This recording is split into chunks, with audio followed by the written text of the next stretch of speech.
Lena Moore sat on a frozen park bench at midnight, gripping a positive pregnancy test while snowflakes landed on her trembling hands. 3 weeks ago, her husband had walked out without explanation. 2 weeks ago, she'd been evicted. 1 week ago, she'd realized she was pregnant with the child of a man who'd already chosen someone else. Tonight, she had $17, no home, and a future that felt like falling through ice. What Lena didn't know was that someone had been watching her unravel from the shadows, and he had no intention of looking away. Before we begin this story of betrayal, survival, and unexpected protection, please hit that like button and comment below with your city so I can see how far Lena's journey reaches across the world. The pregnancy test clattered onto the bench beside Lena Moore, its two pink lines glowing under the harsh streetlight like an accusation she couldn't defend herself against. She stared at it, her breath forming white clouds in the December air, her fingers already numb despite being shoved deep into the pockets of a coat that had seen better winters. Around her, Central Park stretched dark and mostly empty, the kind of empty that made every sound, every distant siren, every rustle of newspaper tumbling past feel magnified and threatening. Lena had come here because she had nowhere else to go. The thought settled over her like the snow beginning to fall, fine, persistent, inescapable.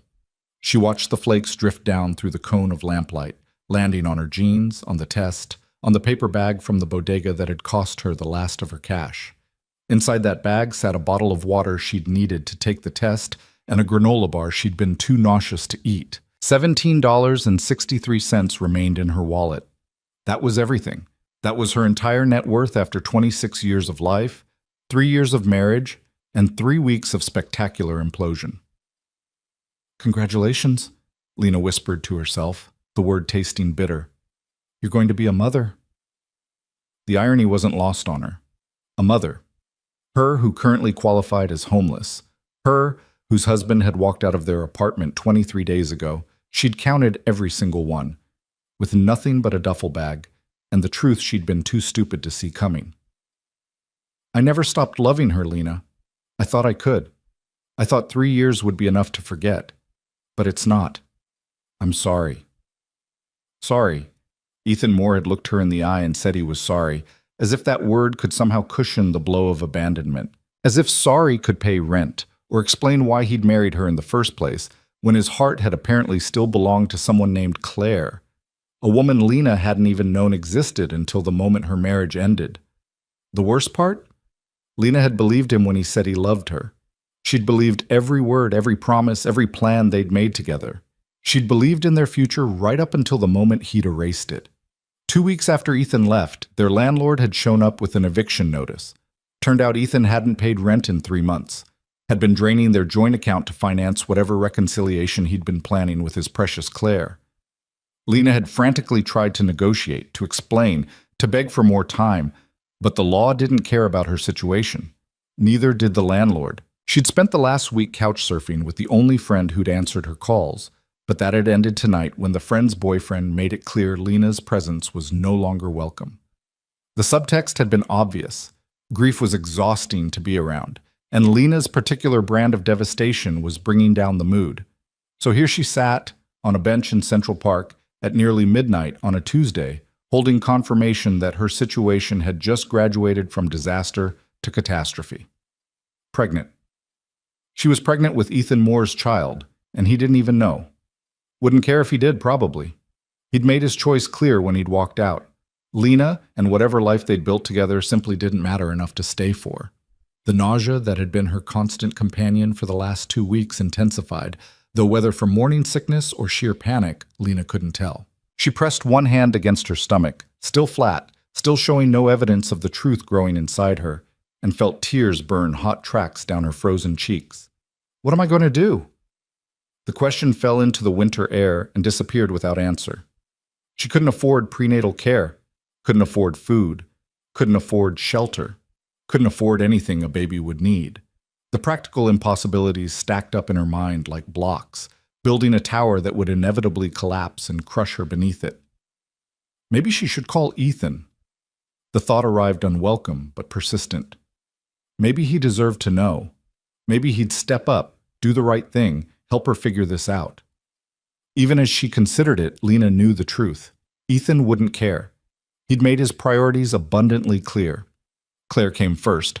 Claire had always come first. Lena had just been too blind to see it, too caught up in the fairy tale of being loved to notice she was just a placeholder until the real princess came back. Stupid, Lena muttered, wiping at her face with numb fingers. You're so stupid. She'd given Ethan everything. She'd worked 2 jobs to put him through business school, had believed in his dreams, had built her entire life around their partnership. And for what?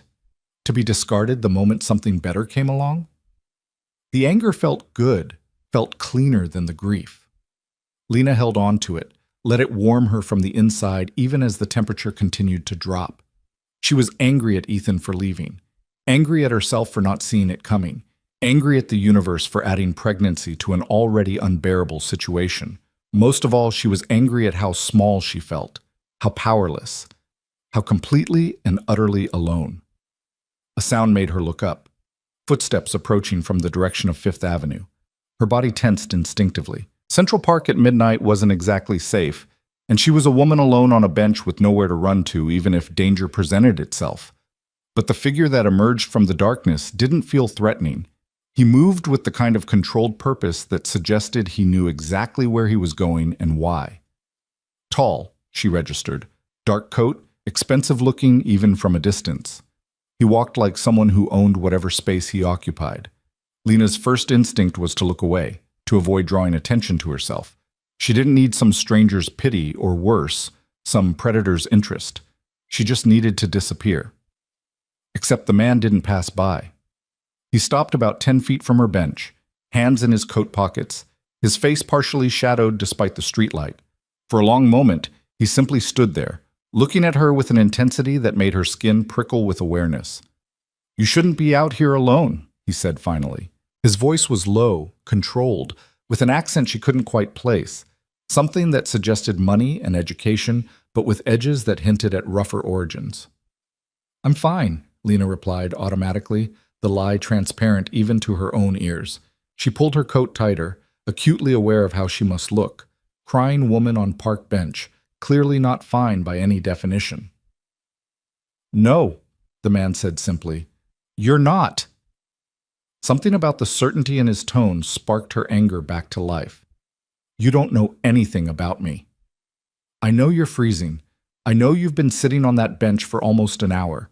I know you're alone and upset, and that whatever you're holding is important enough that you keep looking at it like it contains answers you don't want." He paused, his gaze steady. "I know you have nowhere to go, or you wouldn't still be here." The accuracy of his observation sent alarm bells ringing through Lena's exhausted mind. "Have you been watching me?" "Yes." The blunt admission should have terrified her. Instead, something about his honesty, the complete lack of pretense or excuse, kept her rooted to the bench. "Why?"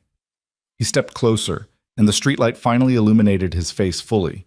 He was perhaps in his early 40s, with dark hair silvering slightly at the temples, and features that might have been handsome if they weren't so carefully controlled. Everything about him spoke of discipline and power, from the way he held himself to the quality of his clothes. But it was his eyes that held Lena's attention, dark, assessing, and carrying a weight of knowledge that suggested he'd seen far worse than a crying woman on a park bench.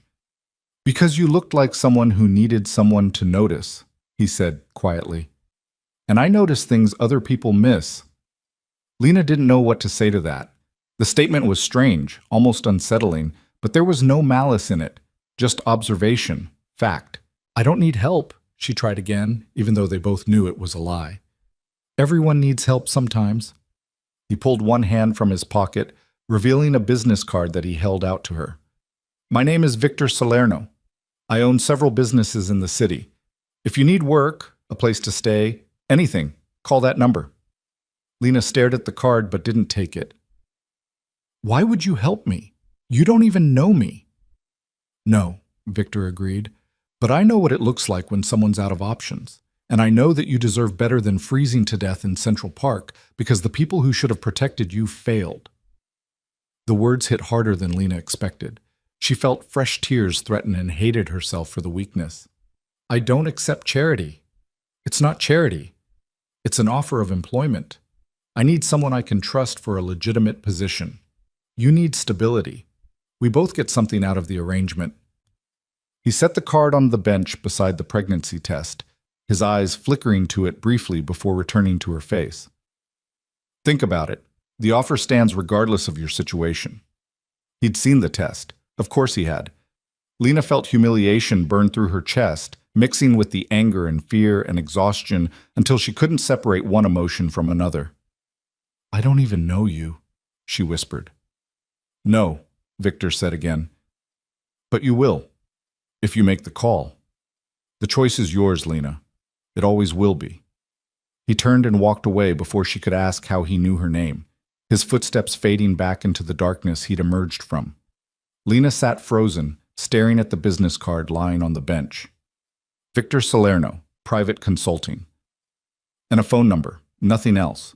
She picked up the card with trembling fingers, her mind racing. Every instinct screamed that accepting help from a stranger was dangerous, especially one who admitted to watching her. But every practical reality screamed louder. She had no money, no home, no options, and a baby growing inside her that would need all three. The pregnancy test sat beside her like a ticking clock. Every second that passed was a second closer to impossible decisions. Keep the baby or don't. Tell Ethan or don't. Accept help from a stranger or don't. Lena had spent 3 years making herself smaller, quieter, more accommodating. She'd erased her own needs in service of Ethan's dreams, had believed that loving him meant sacrificing herself. And where had that gotten her? Alone, pregnant, homeless. Maybe it was time to stop being the person everyone else needed her to be and start fighting for herself. For the life growing inside her. For a future that didn't involve freezing to death on a park bench. Her fingers closed around the business card. 3 days later, Lena stood outside an office building in Midtown, Victor Salerno's business card clutched in her hand like a lifeline. She'd spent the last 72 hours in a women's shelter, surrounded by others whose lives had also imploded, and every minute had reinforced what she already knew. She couldn't do this alone. The building before her was exactly what she'd expected from someone like Victor. Sleek, modern, expensive. The kind of place where the doorman looked at her worn coat and secondhand boots with barely concealed judgment. Lena lifted her chin and walked inside anyway. "I have an appointment with Victor Salerno," she told the receptionist, her voice steadier than she felt. The woman's eyebrows rose slightly. "Name?" "Lena Moore." Something changed in the receptionist's expression. Recognition, maybe, or surprise. She picked up the phone, murmured something Lena couldn't hear, then nodded. 30th floor. He's expecting you." The elevator ride felt endless. Lena watched the numbers climb, each floor taking her further from the ground, from safety, from the option to change her mind. By the time the doors opened, her heart was hammering against her ribs. Victor's office occupied the entire 30th floor. Windows overlooked Manhattan, the city sprawling beneath like something conquerable. And there, standing by those windows with his back to her, was Victor himself. "You came," he said without turning around. "You knew I would. I hoped you would." He turned then, and Lena saw the same controlled intensity she remembered from the park. But hope and certainty are different things. "Thank you for calling." Lena stayed near the elevator, not quite ready to fully commit to entering his space. "I need to understand what you're offering. You said employment, but what kind of employment? And why me? You could hire anyone." "I could," Victor agreed, "but I don't trust easily, and I don't offer help lightly. What I saw in that park was someone who'd been betrayed by people who should have protected her. Someone strong enough to survive it but drowning because she had no resources. I respect that kind of strength. You don't know anything about my situation." "Don't I?" Victor moved away from the windows, crossing to his desk with that same purposeful stride. "Your husband left you 3 weeks ago. His name is Ethan Moore, and he works in finance, or he did until he quit to move across the country with someone else. You were evicted from your apartment because he stopped paying rent. You have no family in the city, few friends, and approximately $15 to your name." He paused, his dark eyes meeting hers. "And you're pregnant with his child, though he doesn't know it yet." Lena's blood ran cold. How do you... I make it my business to know things, Lena, especially before I bring someone into my life. He gestured to a chair across from his desk. Please, sit. Let me explain what I'm offering. She should have run. Every rational thought in her head screamed at her to get out, to not get involved with someone who had that much information about her private life. But Lena's options had narrowed to almost nothing, and she was tired of running from hard truths. She sat. Victor settled into his own chair, elbows on the desk, fingers steepled in front of him. I need someone to manage my personal affairs. Schedule, correspondence, travel arrangements. The work itself is straightforward, but it requires discretion and loyalty. In exchange, I'm offering you a salary of $100,000 annually, health insurance that includes full prenatal and maternity coverage, and an apartment in a building I own. Lena's mouth went dry. That's too much. For administrative work. It's what the position is worth to me, Victor said simply. And what you're worth if you accept. Why? The question burst out of her.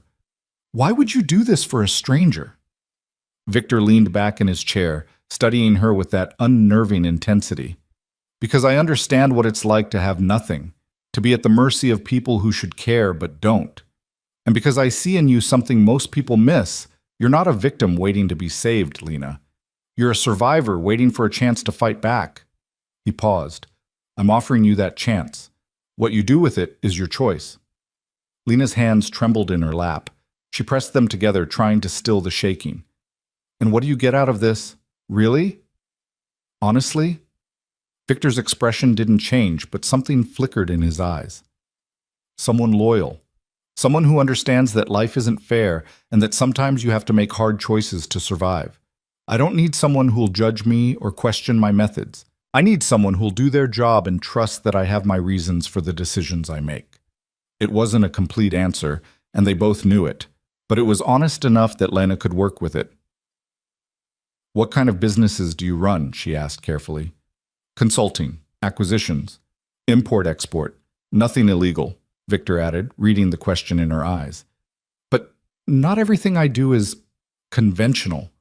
The work sometimes requires discretion. Can you accept that? Lena thought about the shelter she'd left that morning, about the pregnancy test still tucked in her pocket, about the future stretching ahead of her, dark and uncertain and terrifying. Yes, she said quietly. I can accept that. Victor smiled, and it transformed his face, made him look younger, less dangerous. Good. When can you start? Now. The word came out as a question, uncertain. Now works. Victor stood, extending his hand across the desk. Welcome to your new life, Lena Moore. I promise you won't regret this. Lena took his hand, his grip warm and solid and surprisingly gentle. As their palms connected, she felt the last of her old life falling away. Whatever came next, whatever Victor Salerno's world held, it had to be better than the alternative. She just hoped she wasn't trading one kind of trap for another. 2 weeks later, Lena stared at her reflection in the bathroom mirror of her new apartment, barely recognizing the woman looking back at her. 2 weeks of regular meals had brought color back to her cheeks. 2 weeks of safety had erased the constant tension from her shoulders. 2 weeks of working for Victor Salerno had revealed exactly how much her old life had been slowly killing her. The apartment itself was modest but perfect. 1 bedroom, clean, in a building with security and heat that actually worked. Compared to the cramped, drafty place she'd shared with Ethan, it felt like luxury. Compared to the shelter, it felt like a miracle. But it was the work that surprised her most. Victor had been honest about the job requirements. She managed his schedule, screened his calls, arranged his meetings, and handled correspondence. The work itself was exactly what he'd promised: administrative, straightforward, professional. It was everything else about Victor Salerno that kept Lena off balance. He was unfailingly polite but never warm, observant to a degree that bordered on unsettling. He noticed when she skipped meals, when she was tired, when the morning sickness made her nauseous. He noticed everything, filed it away behind those dark, assessing eyes, and adjusted accordingly. After the 3rd day of watching her turn green during their morning meeting, he'd had ginger tea and crackers delivered to her desk without comment. When she'd thanked him, He'd simply nodded and continued discussing his schedule as if providing for her comfort was the most natural thing in the world. He never asked about the pregnancy, never pushed for details about Ethan or her past. But somehow, Lena knew he was aware of everything. The way he watched her, the way he anticipated her needs before she voiced them, it suggested a level of attention that should have frightened her. Instead, it made her feel seen for the first time in years.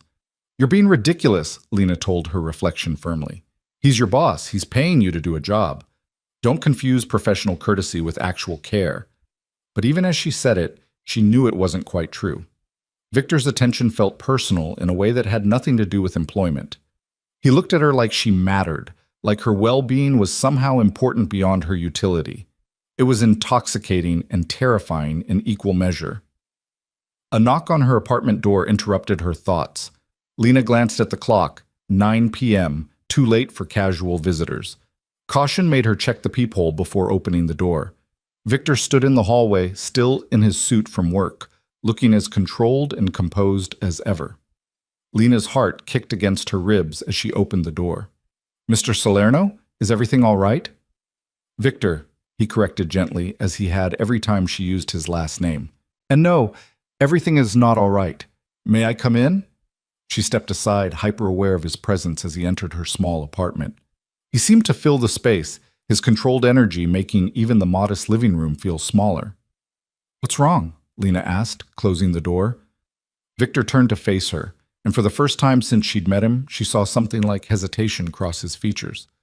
"I had you investigated," he said bluntly. "More thoroughly than I initially admitted, and there's information you need to know about your ex-husband." Lena's stomach dropped. "What kind of information?" "Ethan Moore knew you were pregnant before he left you." The words hit like a physical blow.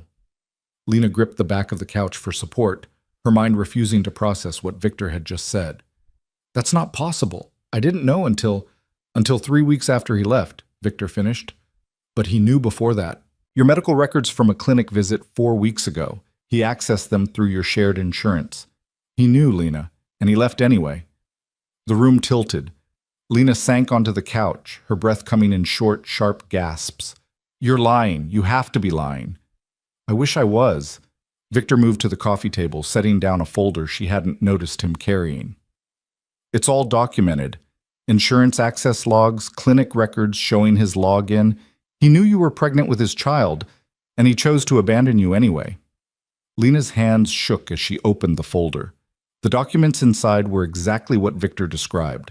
Cold, clinical proof that Ethan had known about the pregnancy and had decided she wasn't worth staying for. That their child wasn't worth staying for. "Why?" The word came out broken. "Why would he do that?" "Because some people are fundamentally selfish," Victor said quietly. He sat beside her on the couch, maintaining a careful distance. Because he prioritized his own happiness over his responsibilities. Because he's a coward who couldn't face the consequences of his choices. Tears streamed down Lena's face, hot and angry and devastating. She'd spent weeks trying to understand Ethan's abandonment, trying to find some explanation that made sense. But this was beyond comprehension. He'd known about the baby and had chosen to leave anyway. "I hate him," she whispered. "I hate him so much." "You have that right," Victor said. His voice was soft but carried an edge of steel. "And you have the right to ensure he never has the power to hurt you or your child again." Lena looked up at him through her tears. "What do you mean?" "I mean that Ethan Moore needs to understand exactly what he's lost, what he threw away. And more importantly, he needs to understand that you and your child are under my protection now." Victor's dark eyes held hers. "If you want my help making that clear, you have it. If you'd rather handle this yourself, I respect that. But either way, he doesn't get to walk away from this without consequences." Something fierce and desperate bloomed in Lena's chest. For the first time since Ethan had left, she didn't feel powerless. She felt angry, and that anger felt like strength. "What kind of consequences?" she asked. Victor smiled, and it wasn't kind. "The kind that ensure he never forgets what he gave up. The kind that guarantee your child grows up protected, provided for, and completely beyond his reach unless you choose otherwise." He paused. "The kind that make it clear you're not alone anymore, Lena. You have someone in your corner now, and that someone doesn't lose. It should have scared her, the intensity in his voice, the promise of violence, not physical, but just as devastating, hanging in the air between them. But Lena was so tired of being afraid, so tired of being the one who lost while everyone else walked away unscathed. "Okay," she said softly. "Help me." Victor reached out slowly, giving her time to pull away. When she didn't, he gently wiped a tear from her cheek with his thumb. The gesture was surprisingly tender, at odds with everything else about him. "You're stronger than you know," he said quietly. "Stronger than Ethan, stronger than the fear. You survived being abandoned while pregnant with nothing but your courage. That kind of strength is rare, Lena. Don't ever let anyone convince you otherwise." Lena closed her eyes, leaning into the warmth of his palm against her face. It had been so long since anyone had touched her with gentleness, so long since anyone had looked at her like she was valuable. "Why do you care?" she asked, opening her eyes to meet his gaze. "Really, Victor, why does any of this matter to you?" Victor's hand dropped, but he didn't look away. "Because I know what it's like to be disposable, to be nothing in the eyes of people who should have protected you. And I know how it feels to have someone step in and change everything, to be given a chance when you expected only cruelty." His expression softened almost imperceptibly. "You remind me of someone I used to be, and I have the power to ensure you never have to feel powerless again. Why wouldn't I use it?" It wasn't a complete answer. Lena suspected Victor Salerno never gave complete answers about anything. But it was enough. Enough to understand that his interest in her went deeper than employment. Enough to recognize that he'd chosen her specifically, deliberately, for reasons that had as much to do with her as with whatever he needed from an assistant. "Thank you," she said simply. Victor stood, his professional mask sliding back into place. "Get some rest. Tomorrow, we handle Ethan Moore. And Lena?" He paused at the door, looking back at her. "Whatever happens next, remember that you're not the one who should feel ashamed. He is. Make sure he knows that." After he left, Lena sat alone in her apartment, the folder of evidence still open on the coffee table. She stared at the documents proving Ethan's betrayal, and something hardened inside her chest. She'd spent 3 years making herself small for a man who had never valued her. She'd sacrificed her dreams, her independence, her sense of self, all for someone who had known she was carrying his child and had abandoned her anyway. No more. Lena Moore had died in that park 3 weeks ago, alone and terrified and powerless. What had risen in her place was something harder, sharper, less willing to accept cruelty as inevitable. And she had Victor Salerno standing beside her now, offering not rescue but partnership. Offering not pity but respect. Whatever came next, whatever darkness lived in Victor's world, it couldn't be worse than what she'd already survived. Lena placed one hand on her stomach, feeling the first flutter of protective fury for the life growing there. "Your father is a coward," she whispered to her unborn child.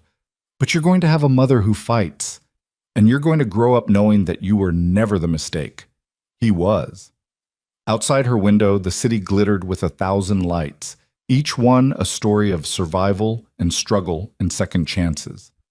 Lena Moore was about to write her own. The morning arrived cold and sharp, winter sunlight cutting through Lena's apartment windows with a clarity that matched her newfound resolve. She'd barely slept, her mind circling around the evidence Victor had provided, around the truth she'd been too naive to see. Ethan had known.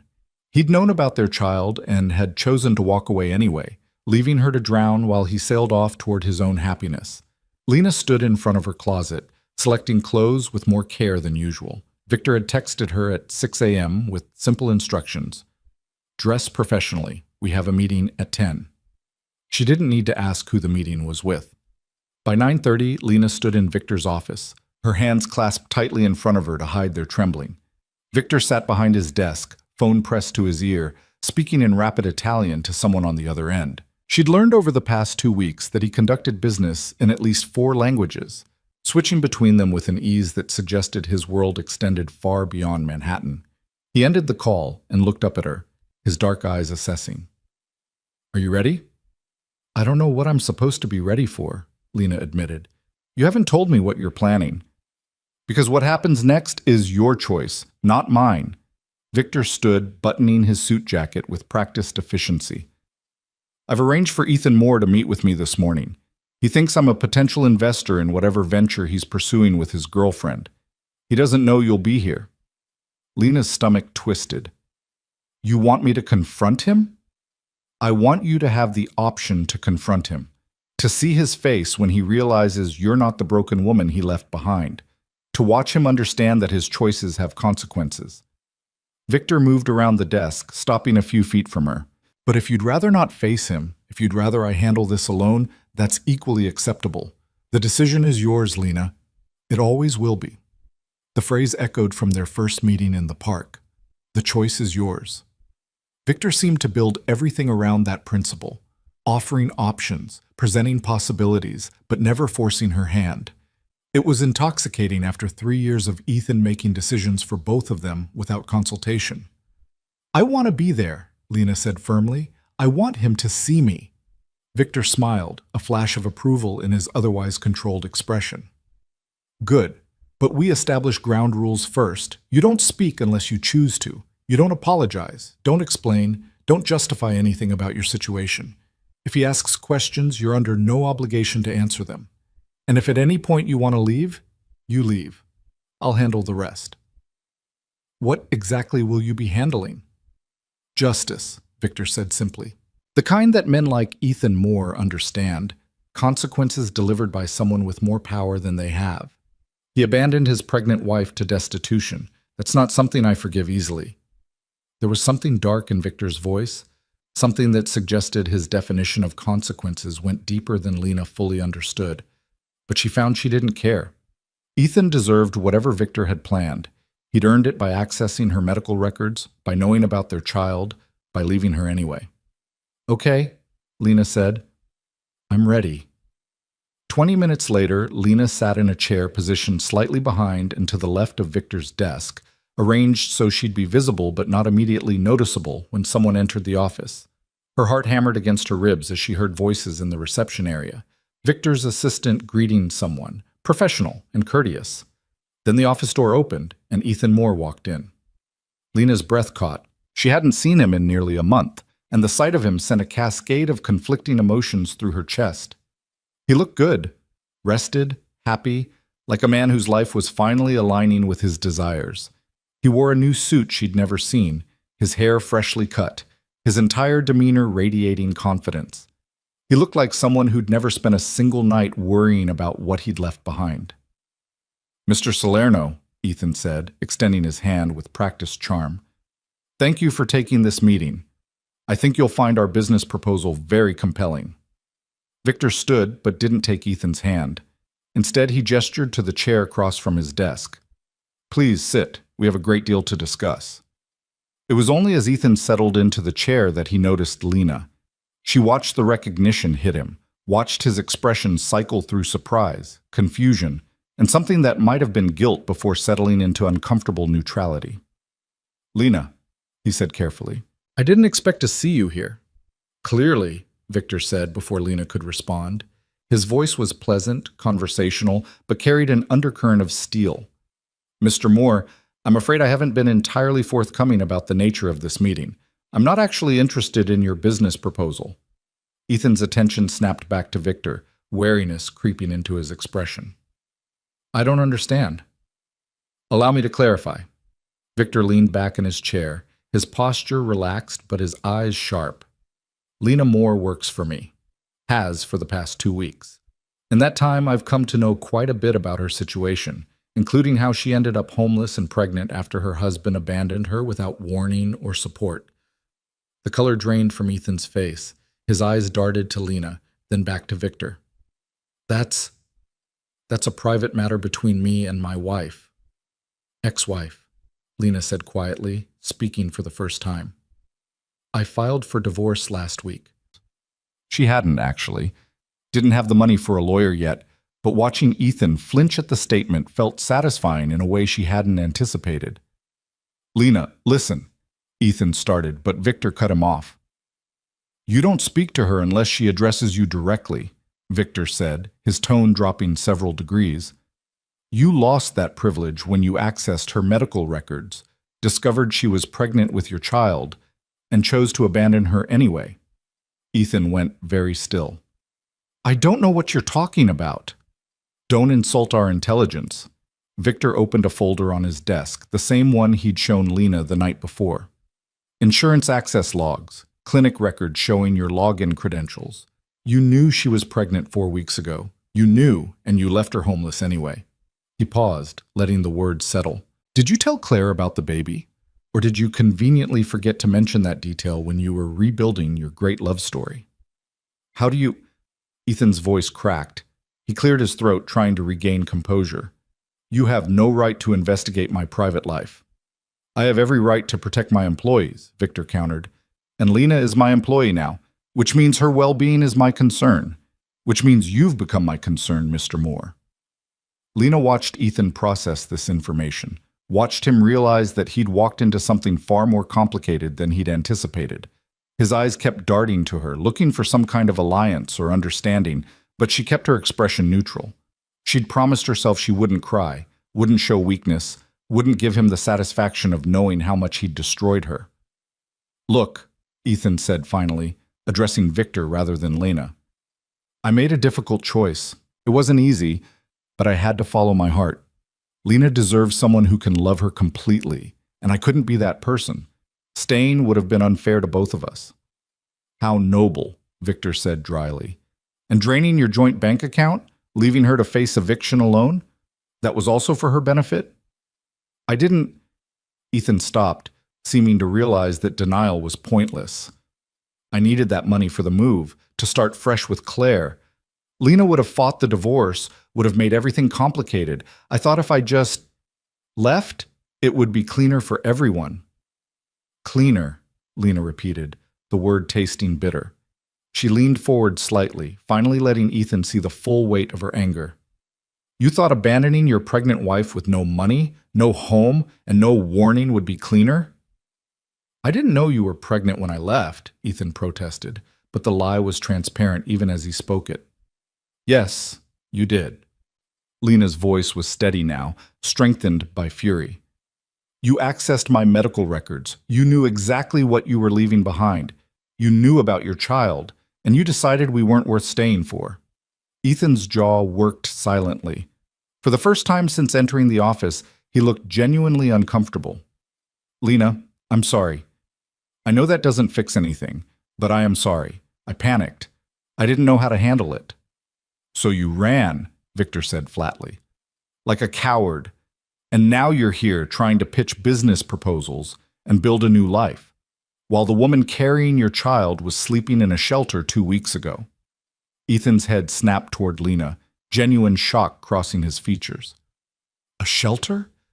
Lena, I didn't know it was that bad. You didn't want to know, Lena corrected. You made sure you wouldn't have to know by disappearing completely. You blocked my number, didn't you, after you left? The guilt on Ethan's face was answer enough. I needed a clean break, he said weakly. You thought only about yourself, Victor interrupted. Which brings us to why you're really here, Mr. Moore. Not for a business meeting, but for a conversation about consequences and responsibilities. Ethan's expression hardened, some of his earlier confidence returning. With all due respect, Mr. Salerno, my relationship with Lena is none of your business. Whatever arrangement you have with her is between the two of you. Wrong. Victor's voice went cold.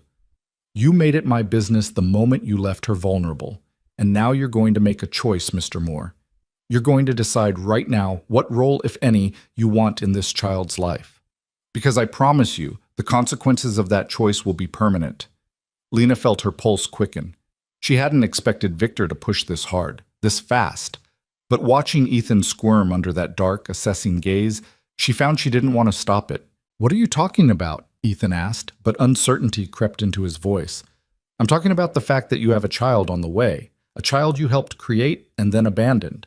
You can either step up and be a father with all the legal and financial responsibilities that entails, or you can walk away permanently. Victor leaned forward, his hands flat on the desk.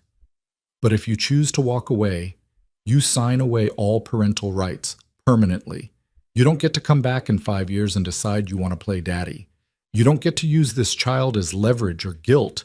You make your choice now, and you live with it forever. Ethan's mouth opened and closed several times. He looked at Lena, real fear in his eyes now. Lena, you can't be okay with this. This is our child. Our baby. Our baby, Lena repeated softly. The baby you knew about when you left me homeless. The baby you were willing to pretend didn't exist so you could have your fresh start with Claire. She paused, letting him see the depth of her contempt. You gave up the right to call this child ours the moment you walked out, Ethan. Now you have to decide if you want any rights at all. This is insane, Ethan said, but his voice lacked conviction. You're trying to force me into an impossible decision. No, Victor said calmly. I'm offering you a choice, the same choice you offered Lena when you abandoned her, adapt or suffer the consequences. The difference is, I'm giving you more warning than you gave her. The room fell silent. Lena watched Ethan struggle, watched him weigh his options, and felt a strange detachment settle over her. This was the man she'd loved, the man she'd built her entire life around, and he was sitting here calculating whether his child was worth the inconvenience of responsibility. If I sign away my rights, Ethan said slowly, what happens then? Then you're free, Victor said simply. No financial obligations, no custody battles, no complications. You get to live your life with Claire as if this pregnancy never happened. And Lena gets to raise her child without wondering when you'll decide to disrupt their lives. And if I don't sign? Then you step up. Fully, child support, custody arrangements, all of it. You don't get to pick and choose which parts of fatherhood suit you. It's all or nothing, Mr. Moore. Lena held her breath, waiting.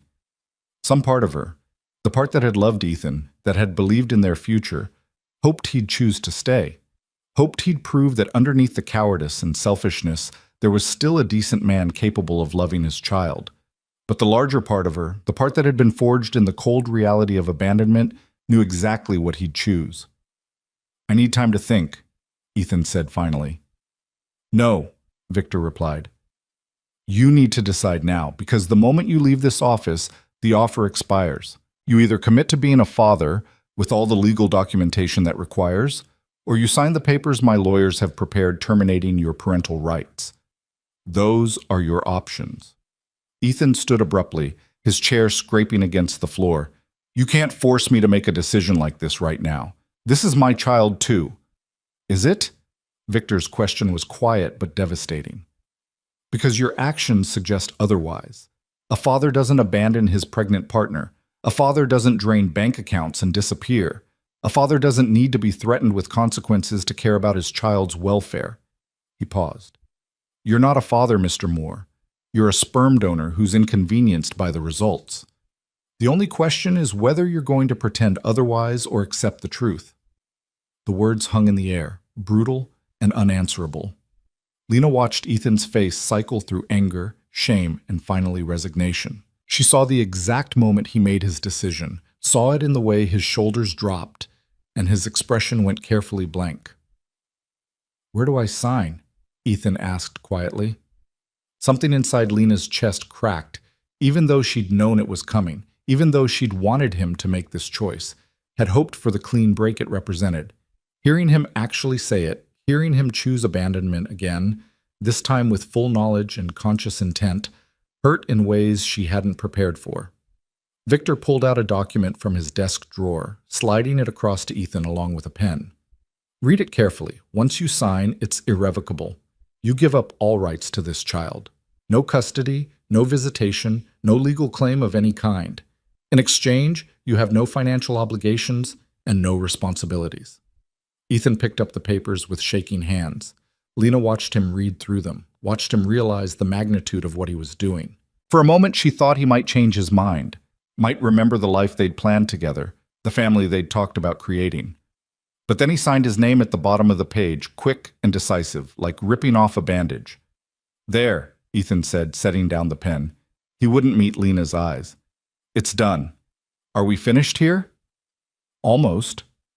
Victor took the papers, examining the signature briefly before setting them aside. One more thing, Mr. Moore. If you ever contact Lena again, if you ever attempt to interfere in her life or her child's life, you'll discover that I'm significantly less forgiving than I've been today. Do you understand? There was something lethal in Victor's voice, a promise of violence that made even Lena's skin prickle with awareness. Ethan clearly heard it too, because he went pale. I understand, he said. Good. Then you can leave. Ethan stood, hesitated like he wanted to say something to Lena, then thought better of it. He walked to the door, his movements stiff and awkward. Just before he left, he paused and looked back at her. For what it's worth, he said quietly, I hope things work out for you, Lena. I really do. Then he was gone, the door closing behind him with a soft click that sounded like an ending. Lena sat frozen in her chair, staring at the space where Ethan had been. She felt numb, hollowed out, like someone had reached inside her chest and removed something vital. She'd gotten what she wanted, freedom from Ethan, protection for her child, a clean break from the past. So why did it feel like losing?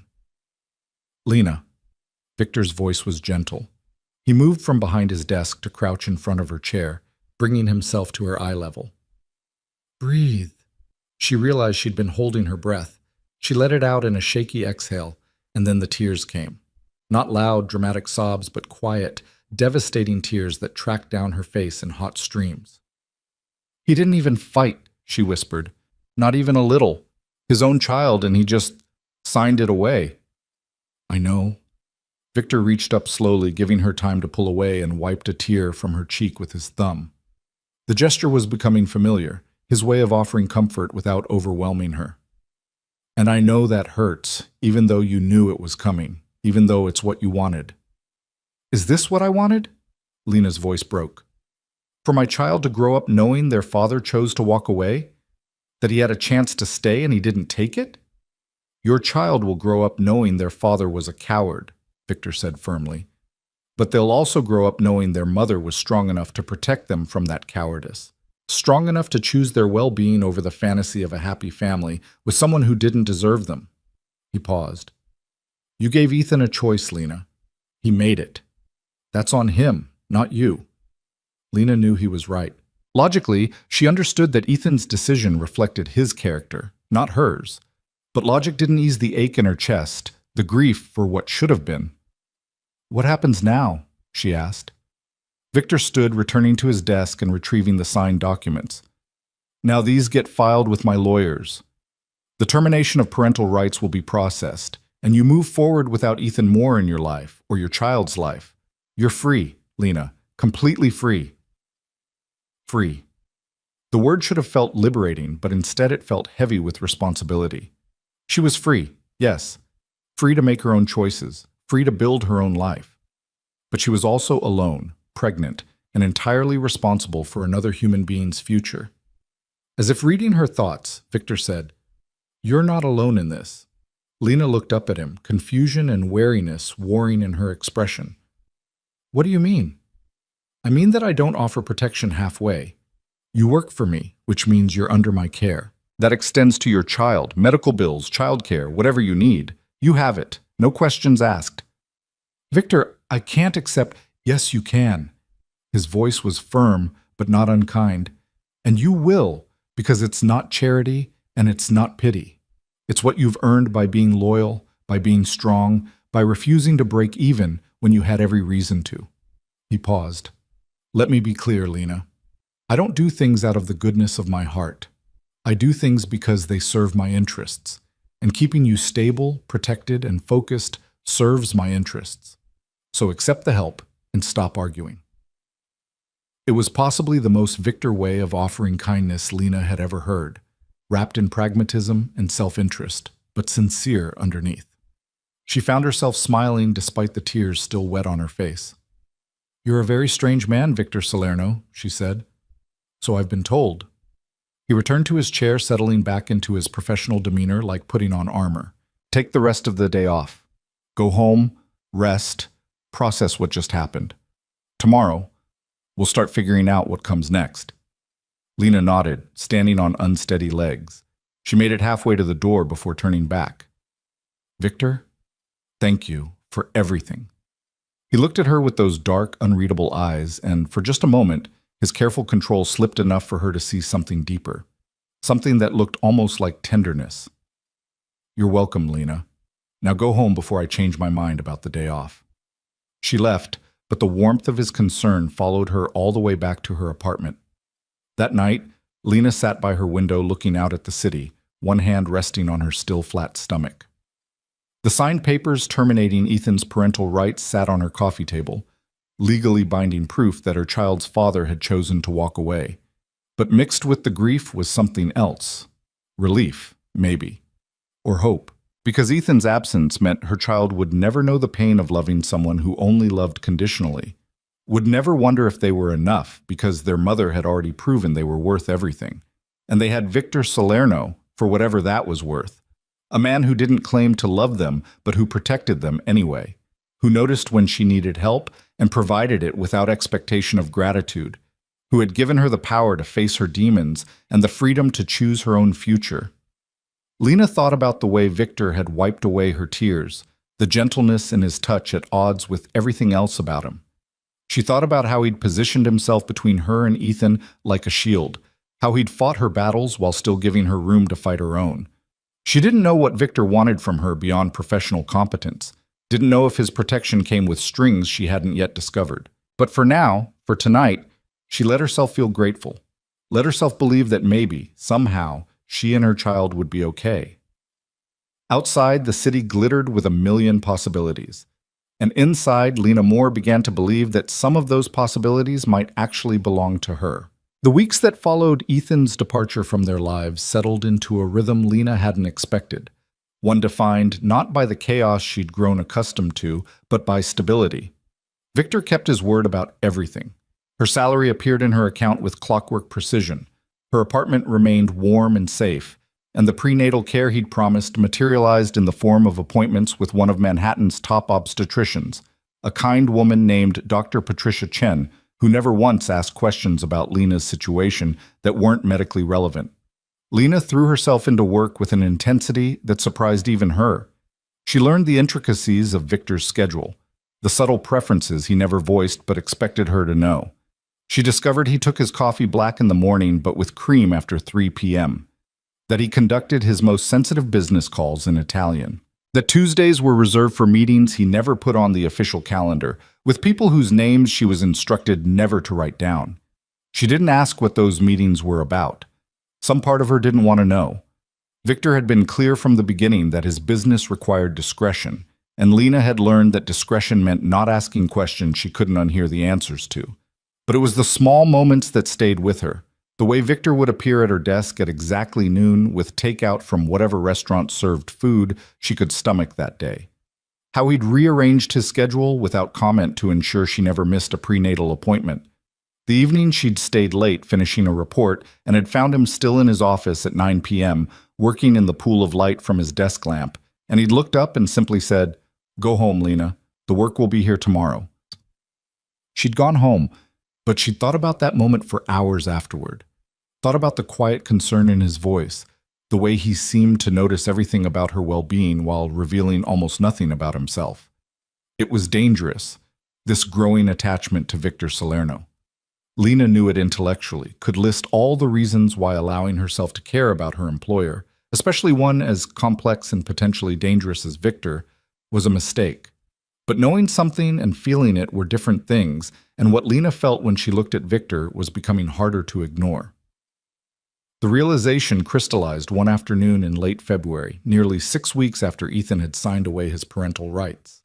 Lena stood in Victor's office reviewing his schedule for the following week when she felt it. A flutter, subtle and strange, like bubbles rising in her abdomen. Her hand went instinctively to her stomach, now showing the first gentle curve of pregnancy beneath her blouse. The sensation came again, unmistakable this time. Movement. Her baby, making its presence known for the first time. "Lena?" Victor's voice cut through her distraction. "Are you all right?" She looked up to find him watching her with that characteristic intensity, his dark eyes missing nothing. She should have lied, should have brushed it off as nothing. Instead, she found herself smiling with wonder she couldn't contain. "The baby just moved," she said softly. "I felt it move for the first time." Something shifted in Victor's expression. Surprise, maybe? Or something deeper that he quickly masked. He stood from his desk, crossing to where she stood with measured steps. Is that normal? He asked. At this stage? Dr. Chen said it could happen any time between 16 and 20 weeks. I'm 18 weeks now, so Lena trailed off, suddenly self-conscious under his scrutiny. It's normal. Good, actually. It means everything is progressing the way it should. Victor nodded slowly, his gaze dropping briefly to her stomach before returning to her face. And you're feeling well otherwise? No complications? I'm fine, Lena assured him. Better than fine, actually. The morning sickness is gone. Dr. Chen says the baby is healthy. Everything is exactly as it should be. Good. The word came out rougher than usual. Victor cleared his throat, stepping back to restore the professional distance that had momentarily collapsed. That's good, Lena. I'm glad. But he didn't return to his desk. Instead, he stood there, hands in his pockets, looking at her with an expression she couldn't quite decipher. The silence stretched between them, weighted with things neither of them seemed willing to say. Victor, Lena began, then hesitated. She didn't know how to articulate what she wanted to ask, how to voice the question that had been growing in her mind for weeks. Why are you doing all of this? Really? And please don't tell me it's because I'm a good employee or because it serves your interests. I need to understand what this is. Victor's jaw tightened almost imperceptibly. For a long moment, Lena thought he wouldn't answer, that he'd retreat behind his usual deflections. But then he spoke, his voice quiet and more honest than she'd ever heard it. When I was 15, my mother got pregnant, he said. My father had been gone for years. Dead, probably, though we never knew for sure. She was working 3 jobs trying to keep us fed, and then she got pregnant by some man who promised he'd take care of us and then disappeared the moment she told him about the baby. Victor's expression hardened at the memory. She tried to handle it alone, tried to be strong, and she died in childbirth because she couldn't afford proper medical care. The baby died too. Lena's breath caught. Victor, I'm so sorry. I was there, he continued, as if she hadn't spoken. 15 years old, watching my mother bleed out because the father of her child was too much of a coward to take responsibility. Watching the doctors work on a baby that never drew breath because we couldn't afford the prenatal care that might have caught the complications earlier. His dark eyes met hers, raw with old pain. So when I see a pregnant woman abandoned by a coward, when I see someone trying to survive alone because the person who should have protected her chose himself instead, I don't have the luxury of looking away. I can't. Do you understand? Lena felt tears prick her eyes. She'd known Victor's help came from somewhere personal, had sensed the weight of experience behind his actions. But hearing the truth laid bare like this, seeing the grief he carried, it recontextualized everything. You saved me because you couldn't save them, she said softly. No.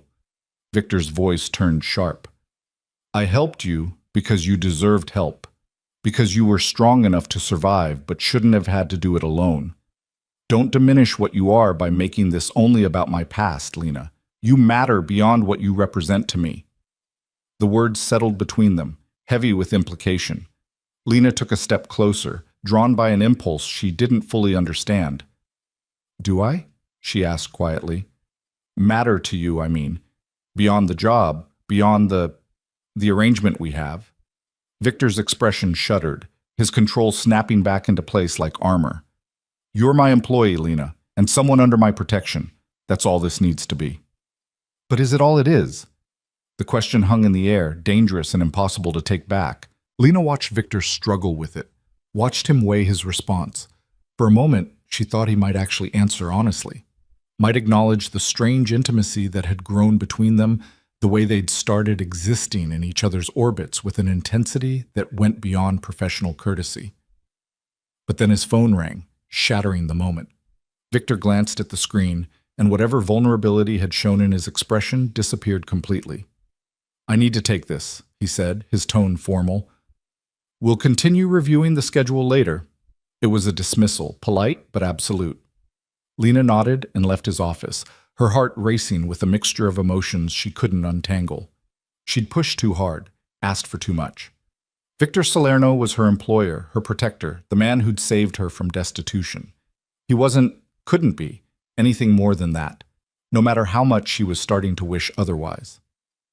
That evening, Lena found herself unable to settle. She tried to read, tried to watch television, tried to do anything that would quiet her racing thoughts, but her mind kept circling back to Victor's words, to the pain in his voice when he'd spoken about his mother, to the look in his eyes when he'd told her she mattered.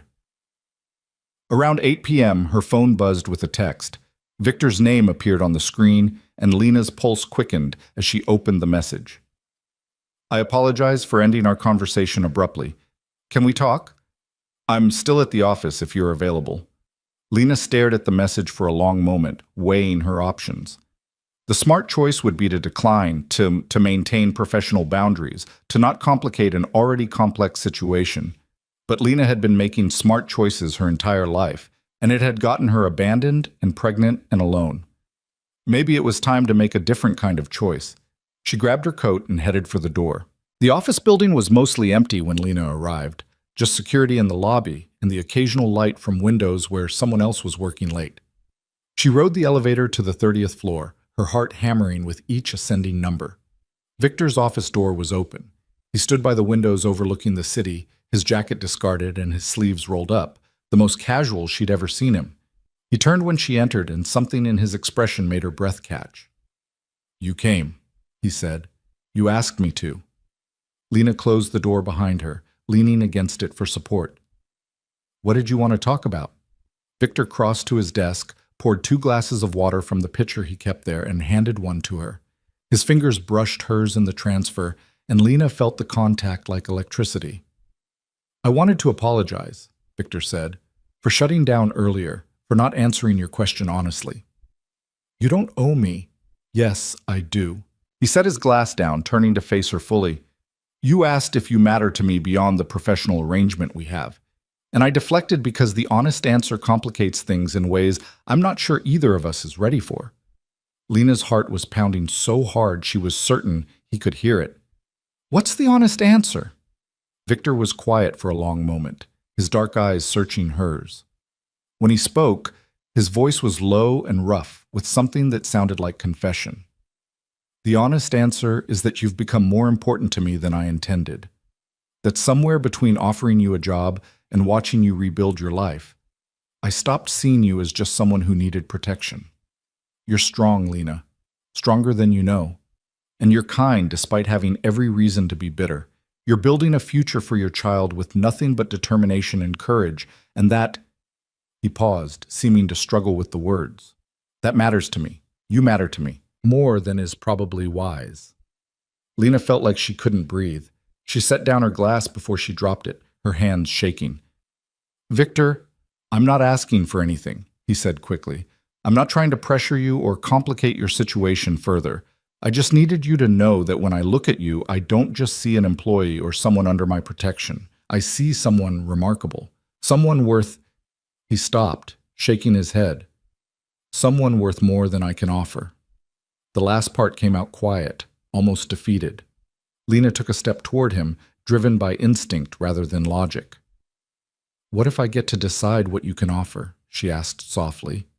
"What if I get to choose what matters?" Victor's expression turned pained. "You're pregnant with another man's child, Lena. You're vulnerable, rebuilding your life, dependent on me for your livelihood and your security. Any relationship between us would be inherently unequal. I won't take advantage of that, even if I'm asking you to. Especially then." But Victor's voice lacked conviction, and his eyes were fixed on her face like he was trying to memorize every detail. "You deserve someone uncomplicated, someone who can give you the normal life you should have had with Ethan. I'm not that person, Lena. My world is dark and dangerous, and bringing you deeper into it would be selfish." "I'm already in it," Lena pointed out. "I work for you. I live in a building you own. My child's future is secured because of your protection. If your world is dark and dangerous, I'm already standing in it. The only question is whether we keep pretending there's nothing between us or if we're honest about what this has become." Victor closed his eyes briefly, and when he opened them again, Lena saw raw hunger there. Not just physical, though that was present too, but something deeper. The hunger of someone who'd been alone for too long, who'd convinced himself he didn't deserve connection. "I'm not a good man, Lena," he said quietly. "The things I've done, the choices I've made, you don't know the full extent. If you did, you might not look at me the way you're looking at me now. Then tell me." Lena took another step closer, closing the distance between them until she could feel the heat radiating from his body. "Tell me who you really are, Victor. Let me make an informed choice about what I'm walking into." For a moment she thought he might actually do it, might lay bare all the secrets he kept locked behind those dark eyes. But then he reached out, his hand cupping her face with a gentleness that seemed at odds with everything else about him. "Not tonight," he said softly. "Tonight I just need to know. Is this what you really want? Not because you're grateful or because you think you owe me something, but because you genuinely want this?" Lena turned her face into his palm, letting herself feel the warmth of his skin against hers. "I want this," she whispered. "I want you. And I know that's probably insane given everything that's happened, given that I barely know you and I'm pregnant and my life is a mess. But I've spent the last 3 years denying what I wanted in favor of what I thought I should want. I'm done with that, Victor. If there's one thing Ethan taught me, it's that life is too short and too unpredictable to waste on shoulds." Victor's thumb traced along her cheekbone, and Lena saw something in his expression crack. The careful control giving way to something raw and real and achingly vulnerable. "You're going to regret this," he said, but it sounded like a plea, like he was begging her to prove him wrong. "Maybe," Lena agreed, "but I'd rather regret something I chose than something that was chosen for me. I'd rather take the risk than wonder what might have happened if I'd been brave enough to try." Victor's other hand came up to frame her face, holding her like she was something precious. "I can't promise you easy, Lena. I can't promise you simple or uncomplicated. All I can promise is that I will protect you and your child with everything I have, that I will be honest with you even when the truth is ugly, and that I will never, ever abandon you the way Ethan did." "That's all I need," Lena said, and meant it. She'd learned the hard way that promises of forever meant nothing, but promises of honesty, of protection, of choosing to stay even when things got difficult, those she could believe in. Victor leaned down slowly, giving her every opportunity to pull away. But Lena didn't pull away. She rose up on her toes to meet him halfway, and when their lips finally touched, it felt like something inevitable, like the culmination of every moment that had led them here, from that first night in the park to this instant. The kiss was gentle at first, almost questioning, but then Lena's hands found their way to Victor's shoulders, and his arms wrapped around her waist, and the gentleness gave way to hunger, to the raw need of two people who'd been alone too long, who'd been denying what they wanted out of fear or propriety or both. When they finally broke apart, both breathing hard, Victor rested his forehead against hers. "This changes everything," he said quietly. "I know," Lena replied. "Is that a problem?" "No." Victor's arms tightened around her, protective and possessive in equal measure. "No, it's not a problem. It's just, I need you to understand what you're getting into, my life, my business, the people I associate with. It's not the world you're used to, and once you're part of it, once people know you matter to me, that makes you a target." Lena pulled back enough to look him in the eye. "Then teach me. Teach me how to survive in your world. I'm not some fragile thing that needs to be kept in the dark for my own protection, Victor. I'm stronger than that." Something like pride flickered across Victor's face. "Yes," he said. "You are." "All right, Lena. No more secrets between us, no more half-truths. You want to know who I really am? I'll show you, but you have to promise me something in return." "What?" "If it ever becomes too much, if you ever want out, you tell me. You don't suffer in silence trying to be strong enough to handle it. You tell me. And I will make sure you and your child are protected, even if that means protecting you from me. Promise me." Lena considered this, understanding the weight of what he was asking. He was offering her an escape route, insurance against the possibility that his world might destroy her. It should have frightened her. Instead, it made her trust him more. "I promise," she said. "But Victor, I'm not going anywhere. Whatever darkness you think you're protecting me from, I can handle it. I've already survived the worst betrayal of my life. Everything else is just details." Victor's smile was small but genuine, the first truly unguarded expression she'd seen from him. "We'll see about that," he said. Then more seriously, "There's a dinner tomorrow night, business associates of mine. I was going to attend alone, but I'd like you to come with me. Not as my assistant, but as someone important to me. It will send a message to certain people, make your position in my life clear, but it also means stepping into my world fully. Are you ready for that?" Lena thought about everything that had led to this moment, about Ethan's betrayal and her own survival, about the child growing inside her who deserved a mother brave enough to choose her own path, about the man in front of her who'd shown her more genuine care in 2 months than her husband had in 3 years. "Yes," she said firmly. "I'm ready." Victor kissed her again, softer this time, like he was sealing a promise. When he pulled back, his eyes were warm with something that looked almost like hope. "Then tomorrow night," he said, "you meet the real Victor Salerno. And Lena, I hope you meant what you said about being strong enough to handle it, because once you see the truth, there's no going back." Lena squared her shoulders, meeting his gaze with determination. "Good," she said. "I'm done with going back. From now on, I only move forward."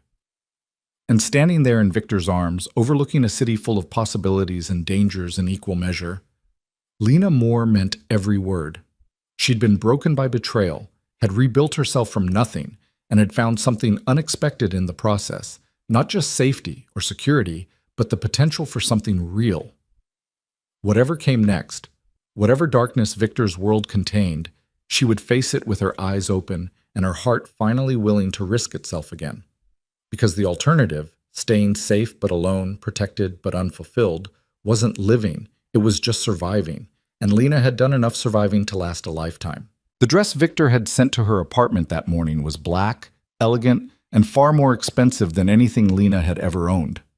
She stood in front of her bedroom mirror, smoothing the fabric over the gentle swell of her stomach, and barely recognized the woman staring back at her. Pregnancy had brought color to her cheeks, and a fullness to her features that softened the sharp edges fear and hunger had carved into her face over the past months. She looked healthy, strong, like someone who belonged in a dress that probably cost more than her old monthly rent. The car Victor sent arrived at 7. Lena gathered her courage along with her clutch and headed downstairs, her heart hammering with each step. This was it. The moment she stopped being just Victor's assistant and became something else entirely. Something public. Something that would bind her to him in ways she couldn't fully predict. Victor was waiting in the back of the town car, and when she slid in beside him, the look on his face made her breath catch. He'd always been handsome in that controlled, dangerous way of his, but tonight he looked at her like she was something miraculous. "You're stunning," he said quietly, his dark eyes tracing over her face with an intensity that made her skin warm. "It's the dress," Lena replied, suddenly self-conscious. "No." Victor reached over, taking her hand in his. "It's you. The dress just makes it obvious to everyone else."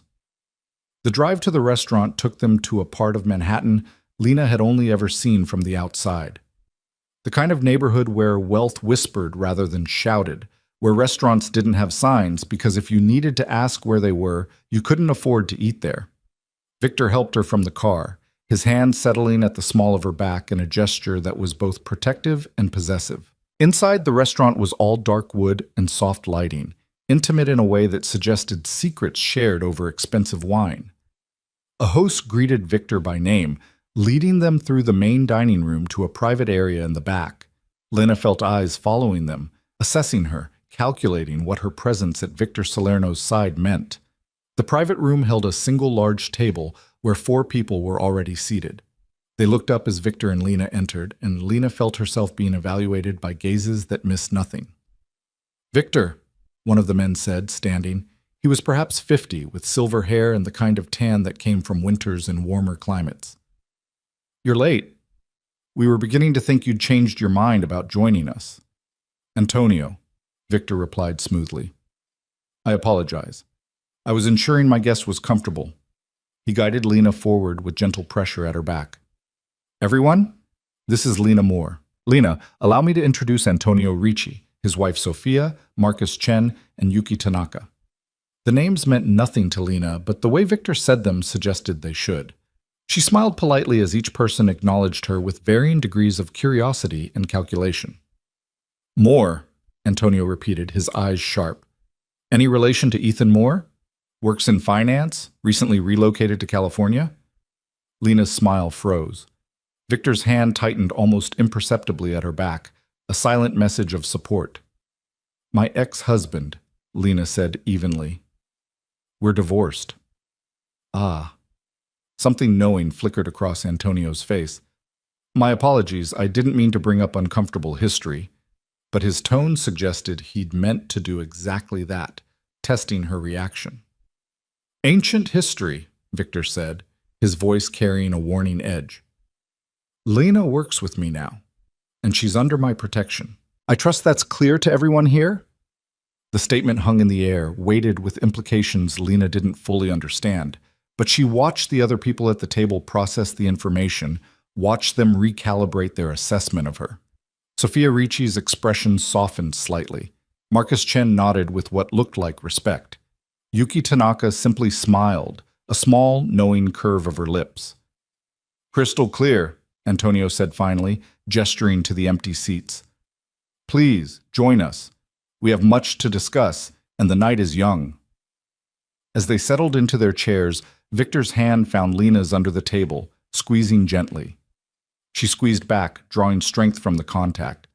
Whatever this dinner was really about, whatever test she was being subjected to, she wouldn't face it alone. The meal began with small talk, discussions of travel, of business ventures that sounded legitimate but felt like code for something else, of mutual acquaintances whose names Lena didn't recognize. She listened more than she spoke, trying to understand the dynamics at play. Antonio clearly held some kind of authority, with the others deferring to him in subtle ways. Sophia watched everything with sharp intelligence behind her polite smile.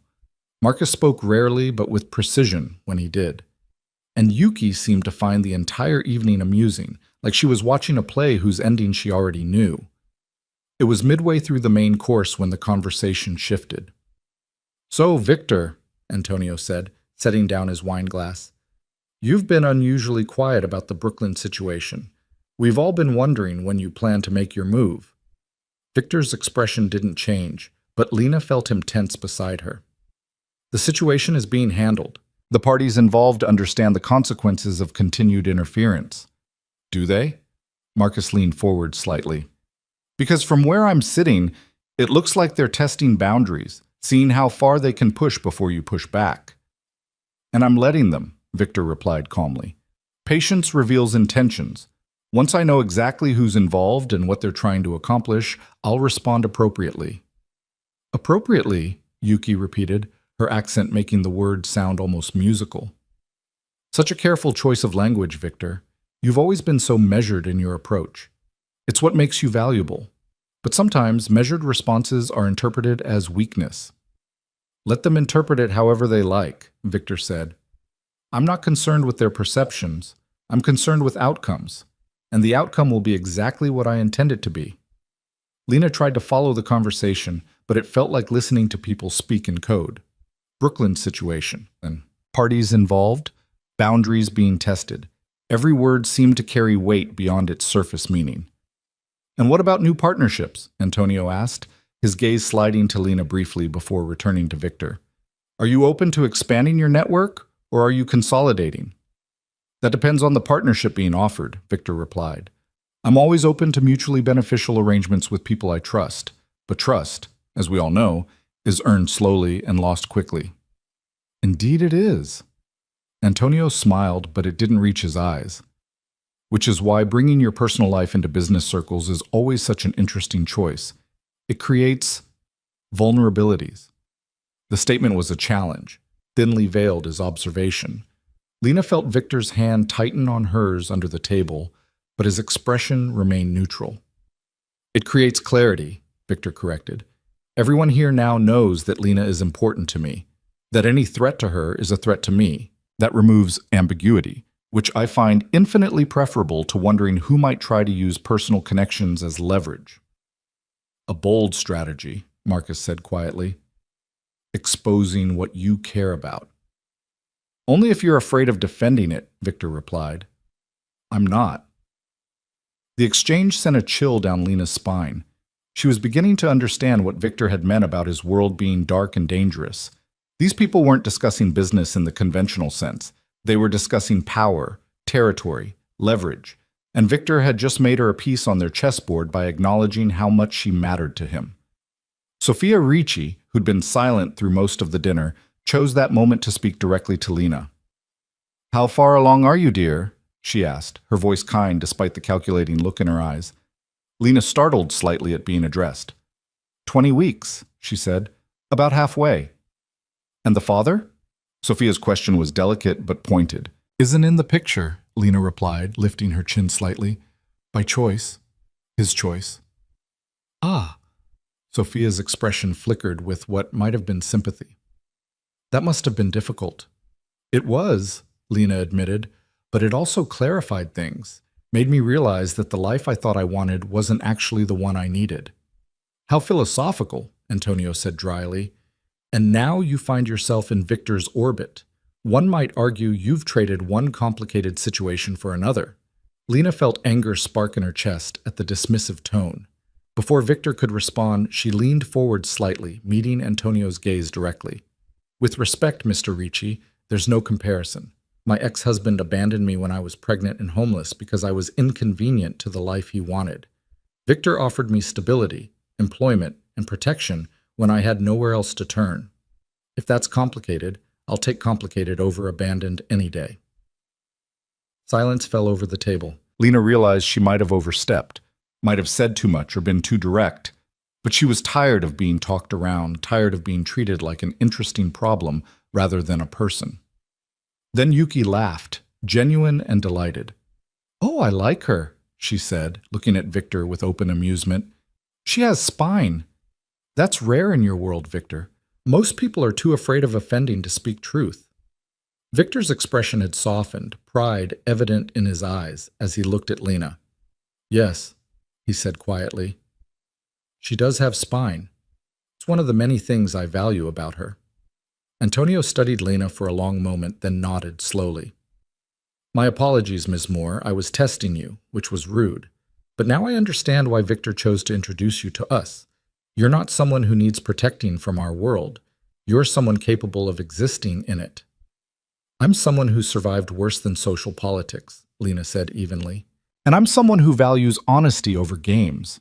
If there's something you want to know about me or my relationship with Victor, ask directly. I'll either answer or tell you it's none of your business. But don't talk around me like I'm not here. The words were out before Lena could second-guess them. She felt Victor tense beside her, uncertain how the others would react to being called out so bluntly. But to her surprise, Sophia smiled warmly. I think we're going to get along very well, Sophia said. It's refreshing to meet someone who doesn't play games. Victor, you've chosen well. The atmosphere at the table shifted after that. The conversation became more genuine, less performative.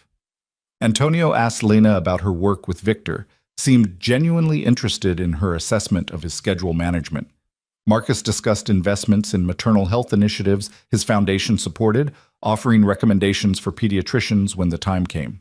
Even Yuki warmed up, sharing stories about navigating male-dominated business environments that made Lena laugh despite herself. It was only when they were leaving, after handshakes and promises to meet again, that Antonio pulled Victor aside. Lena watched from a distance as the two men spoke in low, urgent tones. She couldn't hear what was being said, but she saw Victor's expression harden, saw Antonio gesture emphatically, saw the tension that crackled between them. Finally, Victor nodded once, sharp and final, and returned to Lena's side. Everything all right? She asked quietly as they headed for the car. We'll talk about it when we get somewhere private, Victor said, his voice tight with barely controlled anger. The drive back to Victor's office building, not her apartment, she noted, was silent. Victor's hand held hers, but his jaw was clenched and his eyes were dark with fury. Lena didn't push, just held on, and waited. Once inside his office, Victor poured himself a drink, whiskey, straight, and downed it in one swallow. Then he turned to Lena, and the raw emotion on his face made her heart clench. What did Antonio say? She asked. That someone's been asking questions about your connection to me, about your pregnancy, about Ethan. Victor's hands curled into fists. Someone's trying to find leverage, Lena, and they've identified you as my weakness. The words should have terrified her. Instead, they made her angry. Who? Antonio doesn't know yet, but he's going to find out. Victor crossed to her, his hands coming up to frame her face. I need you to understand something. What I do, the business I'm involved in, it's not entirely legal. I don't hurt innocent people, don't deal in anything truly dark, but I operate in gray areas. Import-export that doesn't always follow regulations. Consulting that's really negotiation between parties who can't go to authorities. I move money, I broker deals, and I protect people who can't protect themselves through conventional means. Lena had suspected as much, had known from the beginning that Victor's world existed outside normal boundaries. Hearing him confirm it didn't shock her the way it probably should have. Okay, she said simply. Victor blinked. Okay? Lena, I just told you I'm essentially a criminal, a well-connected, careful one, but still, you just told me you help people who can't get help through normal channels, Lena corrected. You told me you exist in gray areas, which is different from being evil. And you told me someone is trying to use me against you, which means we need to figure out who and why.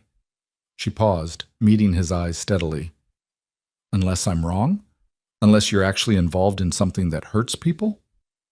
No, Victor said firmly. I have lines I don't cross. Children are off limits. Human trafficking is off limits.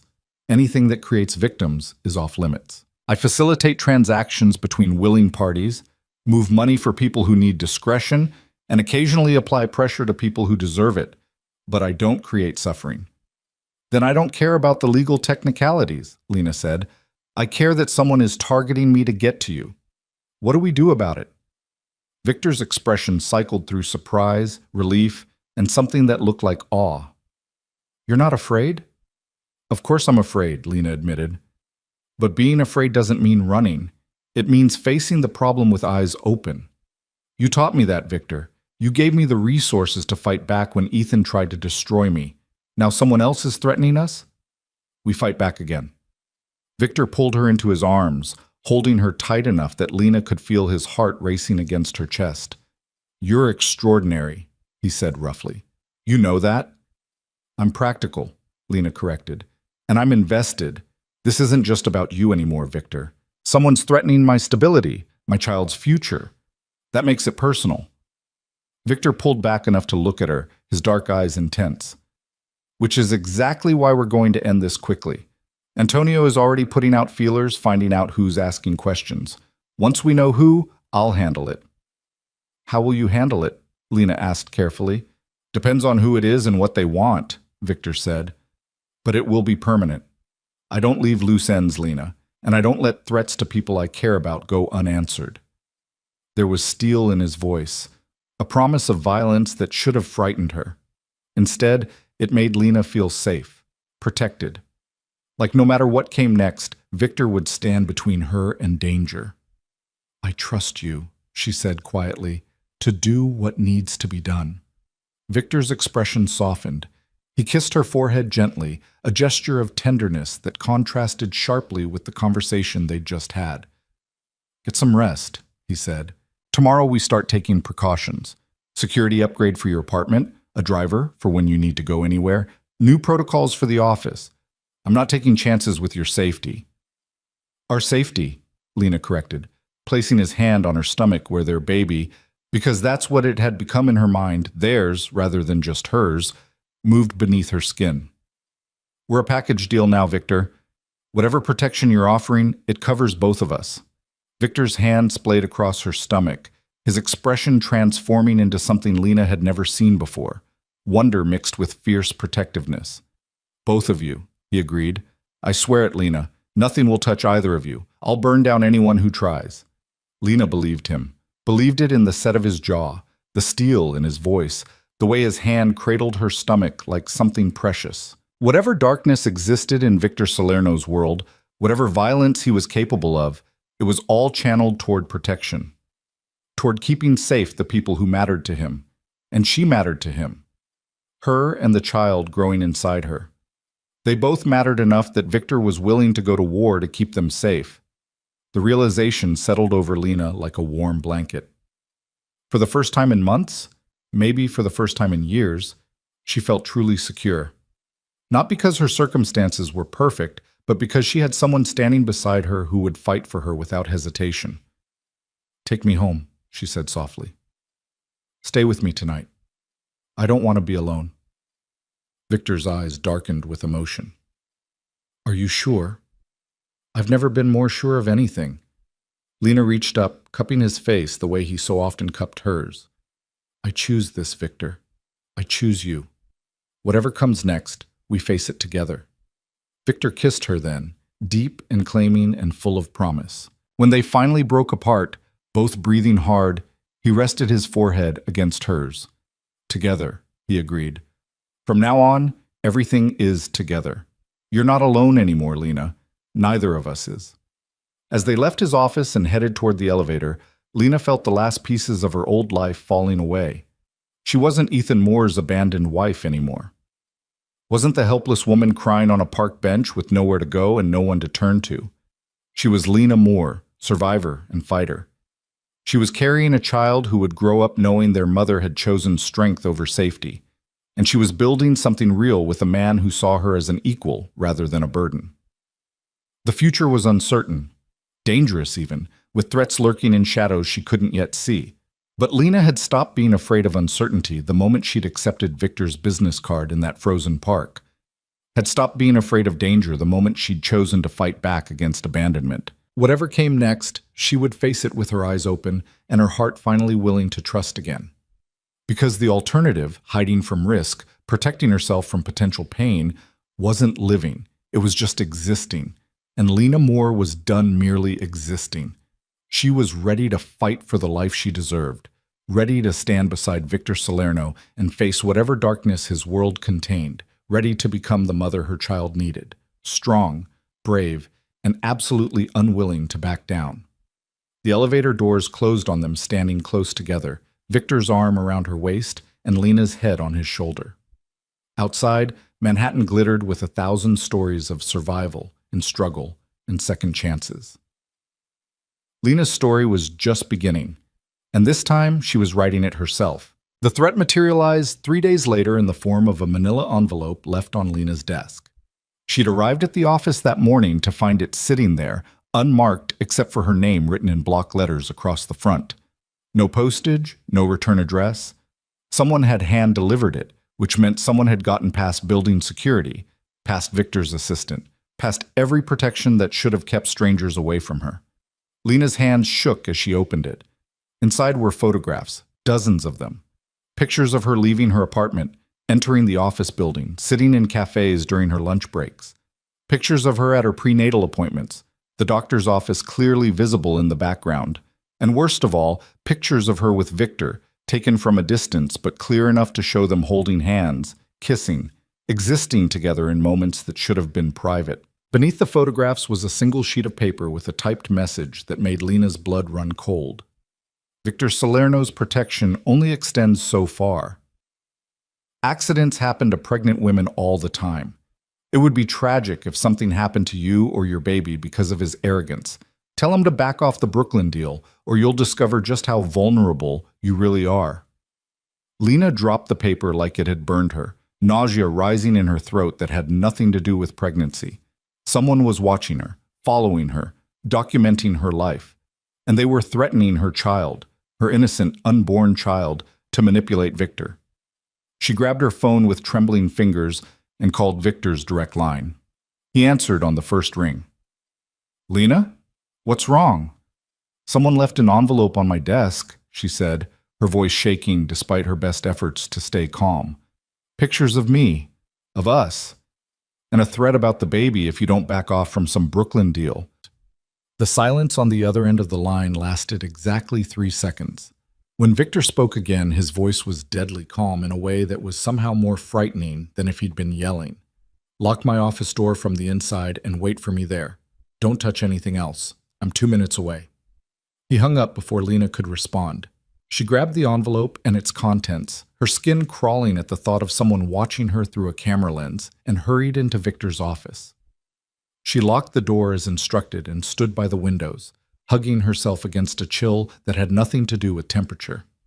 Victor arrived in less than 2 minutes, his expression carved from stone. He took one look at Lena's face, then at the envelope and photographs spread across his desk, and something dangerous flickered in his dark eyes. "How did they get past security?" Lena asked, her voice small. "Because whoever delivered this wants me to know they can reach you anytime they want," Victor said flatly. He pulled out his phone, typing rapidly. "They're making a statement, showing me that all my precautions mean nothing if they're determined enough." "What's the Brooklyn deal they want you to back off from?" Victor's jaw clenched.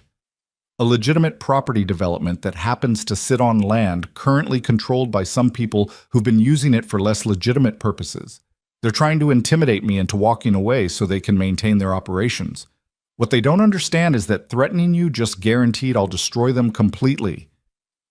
The cold fury in his voice should have frightened Lena. Instead, it steadied her. Victor wasn't panicking or scrambling. He was calculating, planning, preparing to strike back. "What do we do?" she asked. "We end this," Victor said simply. "Today. Now." He looked up from his phone, his expression softening slightly as he took in her frightened face. "But first, I need to get you somewhere safe. Somewhere they can't touch you while I handle this." "I'm not hiding," Lena protested. "I'm not going to run and let them think they've won." "You're not running. You're being strategic." Victor crossed to her, his hands gentle as they framed her face. "Lena, they threatened our baby. That means they've crossed a line that can't be uncrossed. I need to respond to that, and I need to do it without worrying about your safety. Please, let me protect you while I handle this." The word "our" registered somewhere in Lena's consciousness, warming something in her chest despite the fear. Victor had claimed her child as his own, not just in private, but in the way he spoke about the threat. Not your baby, but our baby. "Where would I go?" she asked quietly. "Antonio has a safe house in Connecticut. Sophia will stay with you. She volunteered when I texted her about the situation. You'll be comfortable and completely secure. 24 hours, maybe less. That's all I need to resolve this permanently." Lena studied his face, seeing the determination there mixed with genuine concern for her well-being. "You're going after them?" "Yes." "Will you—" She hesitated, not sure she wanted to know the answer. "Will you hurt them?" Victor's expression was carefully neutral. "I'm going to make sure they can never threaten you or our child again. What that requires depends on how smart they are when I find them. But Lena, I need you to understand something. I will do whatever is necessary to keep you safe. Whatever. Can you accept that?" Lena thought about the photographs, about some stranger following her to her doctor's appointments and photographing her pregnant belly. Thought about the threat against her baby, an innocent life that hadn't asked to be caught in whatever power struggle was playing out. Thought about Ethan, who'd walked away from responsibility, versus Victor, who was preparing to walk into danger to protect them. "Yes," she said firmly. "I can accept that. Because they threatened our child, Victor. And anyone who does that deserves whatever you're planning to do to them." Victor kissed her forehead, lingering there for a moment like he was memorizing the feel of her. "Antonio is sending a car. It'll be here in 10 minutes. Pack whatever you need from your apartment. Sophia will have everything else ready for you." The next hour passed in a blur of organized chaos. Lena was escorted to her apartment by 2 men she'd never seen before, but who moved with the kind of controlled efficiency that suggested military or security backgrounds. She packed a bag while they waited, her hands steadier now that she had a plan to follow. By the time she returned to the lobby, a black SUV with tinted windows was waiting. Sophia Ricci stood beside the vehicle, her expression warm despite the circumstances. "Come, dear," she said, taking Lena's bag. "Let's get you somewhere comfortable while the men handle their business." The safe house turned out to be a sprawling estate an hour north of the city, set back from the road and surrounded by enough property that Lena couldn't see any neighboring houses. Sophia led her inside to a guest room that was larger than Lena's entire apartment, with windows overlooking gardens that were just beginning to show signs of early spring. "Try to rest," Sophia said gently. I know that's probably impossible given the circumstances, but Victor will call as soon as he has news. Lena nodded, sinking onto the edge of the bed. How often does this happen? In your world, I mean. Threats like this? Sophia settled into an armchair near the window, her expression thoughtful. More often than it should, less often than you'd think. Most people in our circle understand the rules. You don't threaten families, you don't involve children, you keep business separate from personal. Whoever is behind this either doesn't know those rules or doesn't care. Either way, they've made a serious mistake. Because they threatened me? Because they threatened someone Victor has claimed is his, Sophia corrected. And because they involved an unborn child. That's not just crossing a line, that's obliterating it. Antonio and the others will help Victor handle this because allowing it to go unanswered would set a precedent none of us can afford. Lena processed this, understanding dawning. This isn't just about me and Victor. This is about the whole network, community, whatever you call it. Exactly, Sophia smiled approvingly. You're quick, Lena. That's good. You'll need to be being part of Victor's life. The thing you need to understand is that people like us, we operate outside conventional systems, but we have our own rules, our own codes. And one of the most sacred rules is that families are off limits. Children are off limits. The moment someone violates that, they become everyone's problem. It should have been terrifying, this glimpse into a world where violence was sanctioned by unwritten codes and ancient rules.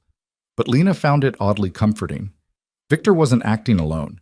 He had allies, people who would help him protect her not just because they liked him, but because allowing the threat to stand would undermine their entire system. What will happen to them?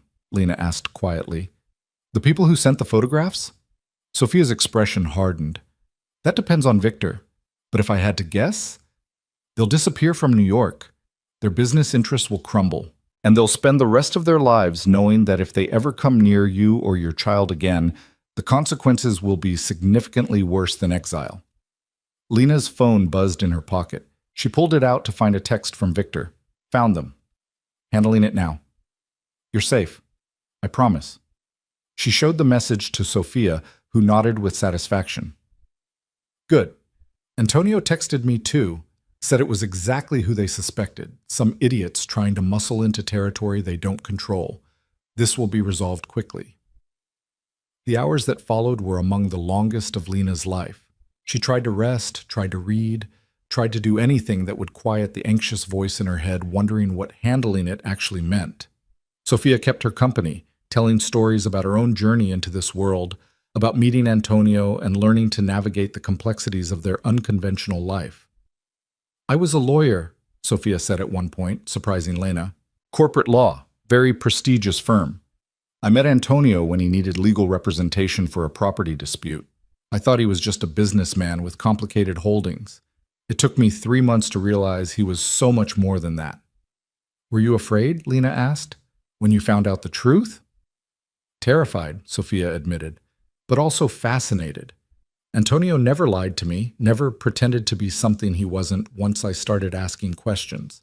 And I realized that the world he lived in, while dangerous, operated on a kind of honor that my legitimate legal world often lacked. At least with Antonio and his associates, you knew where you stood. There was honesty in that, even if nothing else was conventional. Lena understood exactly what Sophia meant. Victor had been honest with her from the beginning, in his way. He'd never pretended to be a conventional businessman. He'd warned her his world was dark and dangerous. And he'd given her every opportunity to walk away before she got too deep. But she hadn't walked away. And now, sitting in a safe house while Victor dealt with people who'd threatened their child, Lena realized she had no regrets about that choice. Fear, yes. Anxiety about what the future held, absolutely. But no regrets. The sun was setting when Lena's phone finally rang with Victor's number. She answered it with shaking hands. Lena. His voice was rough, tired, but alive. It's done. They won't bother you again. Relief flooded through her so intensely it made her dizzy. Are you okay? Are you hurt? I'm fine. Not a scratch on me. She heard what might have been a car door closing in the background. I'm heading to you now. We'll stay at the safe house tonight. Give everything time to settle. Tomorrow, we go home. Victor, what did you... Tomorrow, he interrupted gently. I'll tell you everything tomorrow. For tonight, just know that you're safe. You and our baby are safe, and no one will threaten you again. That's all that matters." Lena closed her eyes, letting his words wash over her. "Okay. Tomorrow. I'll be waiting." "I love you," Victor said suddenly, the words raw and unguarded. "I should have said it before, should have told you weeks ago. But I love you, Lena. You and the life we're building together. That's what I was protecting today. That's what I'll always protect." Tears streamed down Lena's face, but they were good tears this time. Happy tears.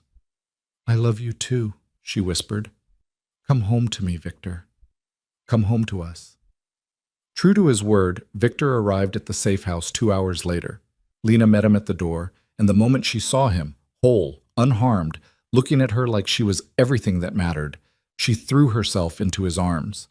Victor held her tight, his face buried in her hair, his body trembling slightly with exhaustion and relief and emotion. "I've got you," he murmured. "I've got you, and I'm never letting go."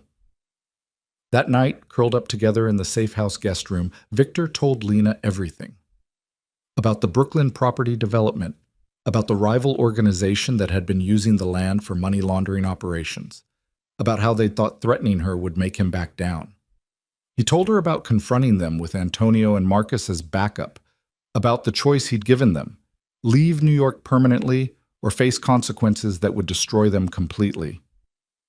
"They chose to leave," Victor said, his arms wrapped around Lena from behind, his hand resting on her stomach. "They're gone, Lena. Out of the city, out of our lives. The Brooklyn development will proceed. Their operations are being dismantled by federal authorities as we speak, anonymously tipped off, of course, and they know that if they ever come back, if they ever even think about you again, I'll make sure they regret it." "You didn't hurt them?" Lena asked, needing to know. "I didn't need to. The threat of what I could do was enough." Victor's voice was quiet but firm. "I'm not a monster, Lena.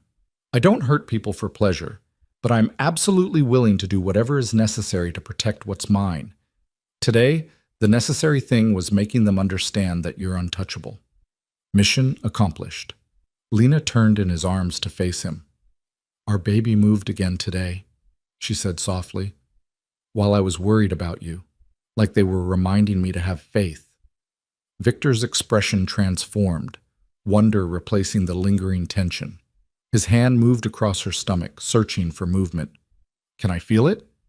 As if on cue, the baby kicked, a strong flutter against Victor's palm.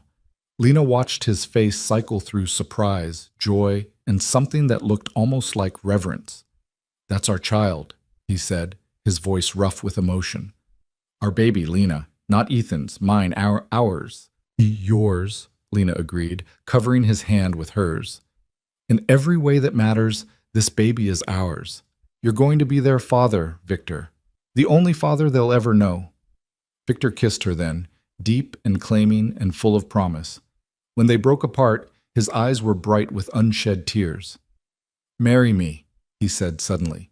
"Not because you're pregnant or because you need protection, but because I want to build a life with you, because I want this baby to have our name, because I want to stand up in front of everyone who matters and claim you as mine.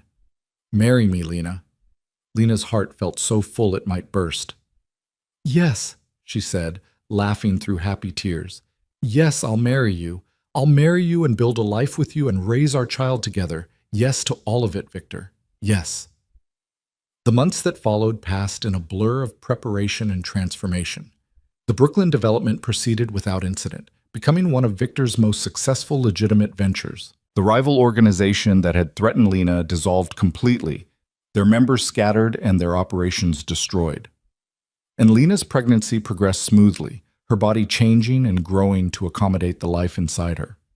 They married quietly in April, with just Sophia and Antonio as witnesses, in a small ceremony at the safe house that had become symbolic of new beginnings. Lena wore a simple dress that accommodated her 7-month pregnant belly, and Victor wore a suit and an expression of such pure happiness that it made her cry. "I, Victor Salerno, take you, Lena Moore, to be my wife," he said, his voice steady despite the emotion in his eyes. "I promise to protect you and our child with everything I have. To be honest, even when the truth is hard. to stand beside you in joy and in struggle, and to never, ever walk away, no matter what challenges we face. This I swear. Lena's vows were simpler but no less meaningful. I, Lena Moore, take you, Victor Salerno, to be my husband. I promise to be strong when you need strength, to trust you when you ask for trust, and to build a life with you based on choice rather than necessity. You saved me when I had nothing, and now I choose you with everything I am. This I swear. When they kissed as husband and wife, Lena felt the last pieces of her old life fall away completely. She wasn't Ethan Moore's abandoned wife anymore. She was Lena Salerno, partner to a man who'd proven his devotion through actions rather than words. She was safe, loved, and building the future she'd always deserved, but had been too afraid to reach for. The baby came in late May, arriving 3 weeks early in a blur of controlled chaos and Victor's barely concealed panic. Lena labored for 14 hours with Victor never leaving her side, his hand in hers, his voice steady even when she could see fear in his eyes. "You're doing beautifully," he kept saying. "You're so strong, Lena, so incredibly strong." And when their daughter finally arrived, tiny and perfect and screaming with healthy lungs, Victor cut the umbilical cord with shaking hands and cried openly for the first time since Lena had known him. "She's perfect," he whispered, staring at the baby in Lena's arms with absolute wonder. "She's absolutely perfect." They named her Elena Sofia Salerno, after Lena and the woman who'd helped protect them when they needed it most. And when the nurse asked for the birth certificate information, Victor provided it without hesitation. Father: Victor Salerno. Mother: Lena Salerno. No mention of Ethan Moore, no trace of the man who'd chosen to walk away. Just the truth that mattered. This child belonged to the people who'd chosen to love her. 2 weeks after Elena's birth, a legal envelope arrived at their apartment. Inside were documents finalizing the termination of Ethan's parental rights and a separate set of papers showing Victor's legal adoption of Elena. She was officially, completely, irrevocably theirs. Lena held the papers while nursing Elena, tears streaming down her face. Victor sat beside them on the couch, his arm around her shoulders, watching his daughter with the kind of fierce protectiveness Lena had come to recognize as his default expression. "Thank you," Lena said softly, "for everything. For seeing me that night in the park, for giving me a chance when I had nothing, for loving me and our daughter, for being exactly the man we needed." Victor kissed the top of her head, gentle and reverent. "Thank you for being brave enough to accept help, for being strong enough to survive, for trusting me with your heart when you had every reason not to trust anyone." He paused, looking down at Elena sleeping peacefully in Lena's arms. "And thank you for giving me a family, for letting me be a father to this perfect little girl. You've given me everything that matters, Lena." In the quiet of their apartment, with their daughter sleeping between them and the city stretching out beyond their windows, Lena felt peace settle over her like a blanket. The journey from that frozen park bench to this moment had been terrifying and painful and fraught with danger, but it had also been transformative.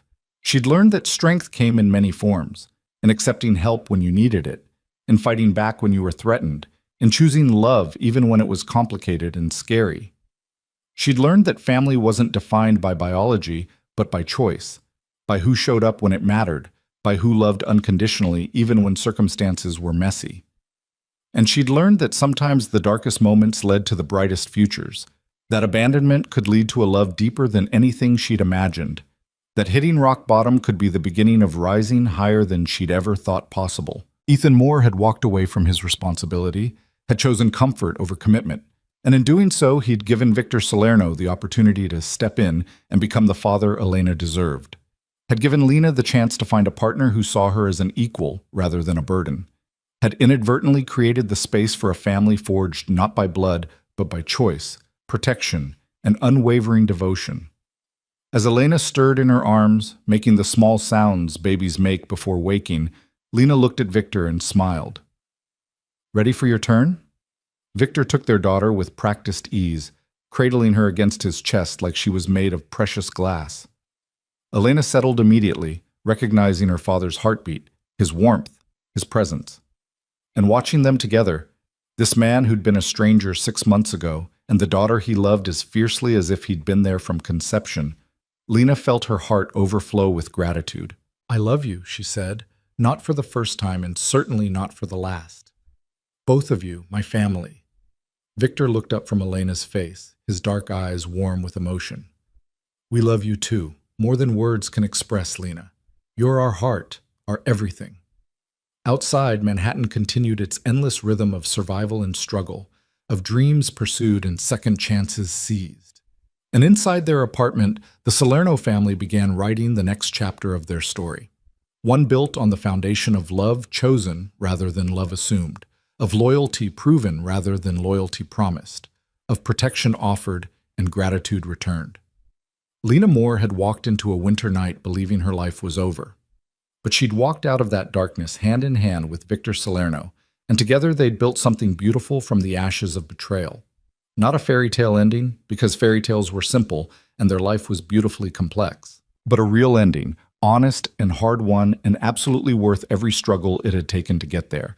An ending that was really just a beginning for a family bound not by circumstance, but by choice. A family who understood that love wasn't about perfection.